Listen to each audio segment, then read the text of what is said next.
नाजरीन, उस मर्द और कुत्ते में कोई फ़र्क नहीं जो घर में एक पाक बाज बीवी के रहते हुए भी कुत्ते की तरह बाहर गंदगी में मुंह मारता फिरे। अगर ज़्यादा ही गंदगी खाने का शौक होता है तो क्यों किसी शरीफ औरत को शादी के नाम पर घर में सजाने के लिए लाते हो, यानी बच्चे शरीफ औरत से चाहते हो और लज्जतें बदकार औरतों से लेते फिरते हो। अक्सर शादियों की महफिलों में देखा जाता है कि वहाँ नाचने वालियों को बुलाया गया होता है। कमारे मर्दों की निस्बत शादीशुदा मर्द तवाफियों के इर्द गिर्द हल्के कुत्ते की तरह मंडला रहे होते हैं, जैसे कभी कुछ देखा ही ना हो। अगर ज्यादा ही आग लगी होती है तो दूसरी तीसरी शादी कर लिया करो, कम से कम बदकारियों से तो बचोगे।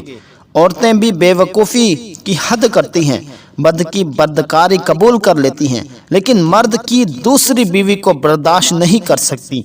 अफसोस है, इन औरतों से भी अल्लाह हिसाब सख्त लेगा। कहीं ना कहीं मर्द के बाहर मुंह मारने के पीछे भी उन्हें अक्ल की दुश्मन औरतों का ही हाथ होता है, और अक्सरियत तो ऐसी औरतों की भी पाई जाती है जिन्हें इस बात से कोई फर्क नहीं पड़ता कि मर्द बाहर क्या करता फिरता है।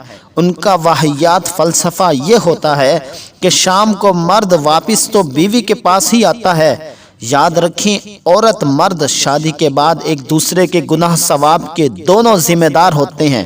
अगर जाती औरत मर्द को मुंह नहीं लगाती और मर्द बाहर मुंह मारता है तो उसके गुनाह का सारा वबाल उसकी औरत के सर होता है। इसी तरह अगर मर्द औरत को मुंह नहीं लगाता और औरत बाहर मुंह मारती है तो औरत के सारा गुनाह वबाल उसके जाती मर्द पर होता है।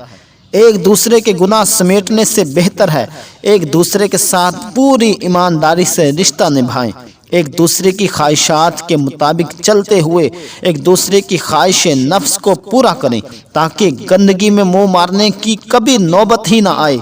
तो व्यूअर्स, उम्मीद करता हूँ कि शादीशुदा हजरात इस बातों पर अमल करेंगे और अपनी आखिरत संवारेंगे और अपने आप को गुनाहों से बचाएंगे। Thanks for watching my video. अल्लाह हाफिज़।